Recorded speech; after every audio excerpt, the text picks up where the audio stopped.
Aria the Masterpiece Volume 4 Review. Please note that this review contains spoilers for Aria the Masterpiece Volume 5. Aria the Masterpiece is a manga series by Kozue Amano which tells the story of Akari Mizunashi, a young man who is training as an apprentice gondolier, referred to as Undines in the Sea of Neo Venetia, which is covered in vast oceans.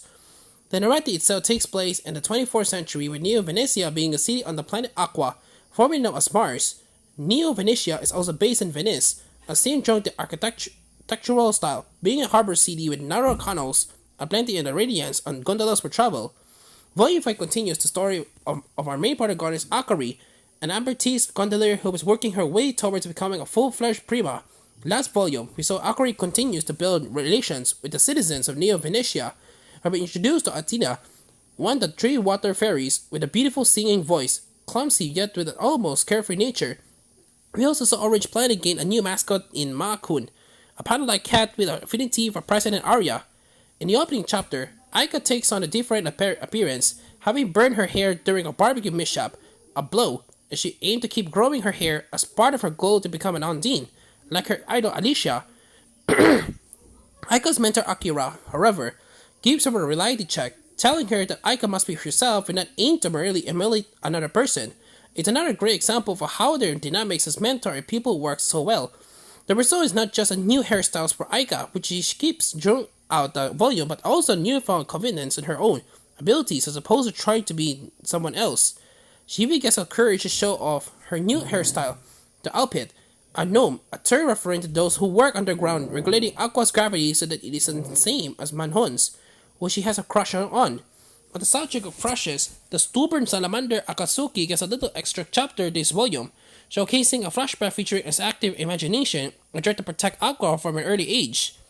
The mentor and pupil bond between Akari and Alicia also gets a cute chapter as a power cut and fear of the dark lead to a candlelight lit bonding session between the two, discussing the past, present, and future.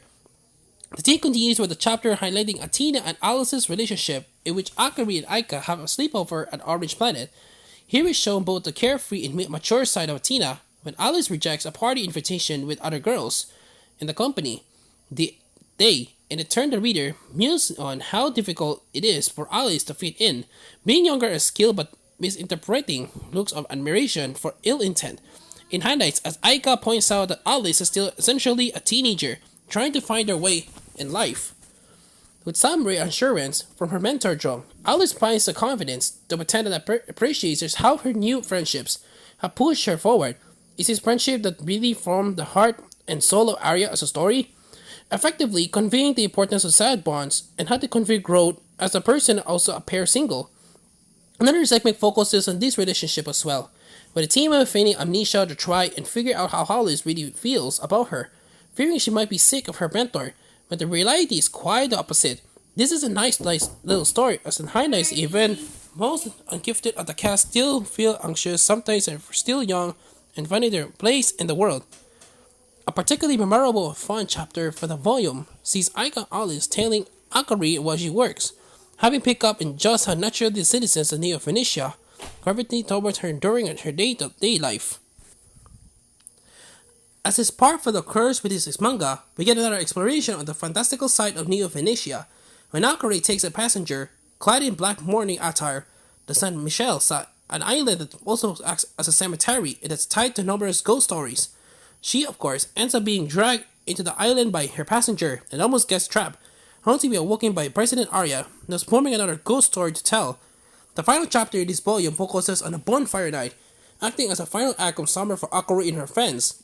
It's a sweet little closer, partaking in familiar traditions, turn tropes like wearing yukatas, athletic styles, and eating a lot of food, all before bidding farewell to summer and embracing of the autumn. We even get a nice reappearance for Woody. The sylph was first met in Volume 3, who was just as humorous here as he was then. Translation for Aria the Masterpiece was once again carried out by Katie Kimura, who did a solid job the previous volumes too, reserving both the characters' personalities and the various explanations of the story and its lore.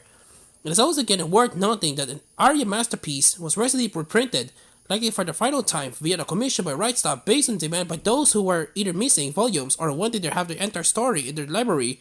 This is how the volume was obtained for review. Overall, Aria the Masterpiece Volume 4 joined relying on familiar sets of storylines, continues to be a pleasing read thanks to the strength of his characters and setting is also in how he grows and develops these aspects in interesting ways. 8 out of 10.